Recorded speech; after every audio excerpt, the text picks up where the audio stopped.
Lorraine Wong, Kevin Lau,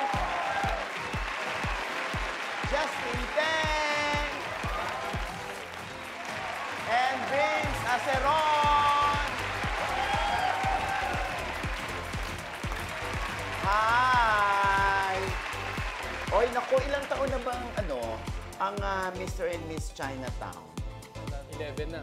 11 years. Sino ba sa among all the yung mga sumali rito, yung nag-artista talaga? Meron kayong alam? Si David. Si David Licauco. Ayan ha. So, naging ba siya? Mr. Chinatown? First runner-up yata? First runner-up. Sino pa yung iba na galing sa Mr. and Miss Chinatown? Nicole. Lorraine Wong. Nicole Cordobes. Sino? Nicole Cordobes. Si Nicole. Oo nga. Oy, yun? Successful TV host ngayon yan. Si Nicole. Pero dito sa Miss Chinatown Philippines 2022, si Lorraine lang naman ang second runner-up. Ayan. At si Kevin naman ang 2022 Mr. Chinatown title holder. Si Justin naman, 2023 Miss Chinatown Philippines, second runner-up. 2018 Mutya ng Pilipinas, first runner-up. At sa 50th Golden Edition. Yes. Yan. At si Vince naman, siya yung open member of the LGBTQIA+ community. Second runner-up, Mr. Chinatown Philippines 2022. Oh, at least, di ba, pwede palang mga, ang mga miyembro ng LGBTQ sumali dyan.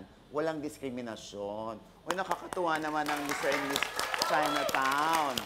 Ayan. So, kayo ba, honestly, pag sumasali ba kayo rito, feeling nyo, pag nanalo ko, pwede maging stepping stone ko to para makapag-artista ako? Ikaw, Lorraine. Ako, Mama Odge, nung sumali ako, hindi ko siya naisip. Talaga. Pero naging stepping stone talaga siya after. So ano na inaasahan. ngayon si Lorraine? Ano nang work mo? Actress po. Oh. Saan ka na lumabas? Pinaka-recent ko po is TV series po sa Singapore. Oh. Kayo na nasa Singapore, di ba? Kevin, ikaw, ano naman ang pinagkakaabalahan niyo? Ngayon may work ako, may full-time work ako sa corporate. Then sideline pag may racket sa showbiz. Like ano nang nai-racket mo? So lumabas na ako sa Lovers and Liars together with Lorraine. Then Can't Buy Me Love na rin ako. May a few sequences doon. Ay, talaga? Sila Don Bell. Yeah. Si Justin naman. I'm a businesswoman and a jewelry designer. Ay, yayamanin. Class! Hindi ka nasasabak sa acting?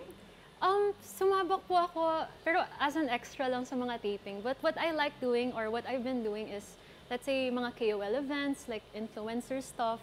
Yun naman yung na-open up sa akin by joining pageants. Si Vince naman. Vince, lumabas ka na ba sa anumang teleserye? Yes po. Saan? I think I was part of the Netflix film Kiss to the Heart with Elijah Canlas and Michelle D. And also Can't Buy Me Love as well with Gavin. Honestly, yung parents mo ba nangangarap na, one day mabibigyan kami ng apo nitong anak ko? We've never discussed that. Pero I never had a boyfriend kasi.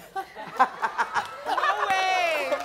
Seryoso? Oh, yeah. So, malayo pa tayo dyan, Mama Odge. Malayo ka pang mabuntis. Oh my God. Sabi How I nga, wish. hindi nga yung, di ba, minsan kasi yung hope pa din ng parents sa sana mabigyan ako ng apo ng anak ko. But I want. Sa case mo? I want to have a kid, but siguro through adoption or IVF, maybe. Yes. Maybe soon. Ayan. Siyempre, nako, eto na. Magkakaibigan na kayo, no? Dito magkakagalit kayo. Oh my God. Oo, ha? Walang kaibigan dito. Kaya good luck, players! Quiz, Misa na!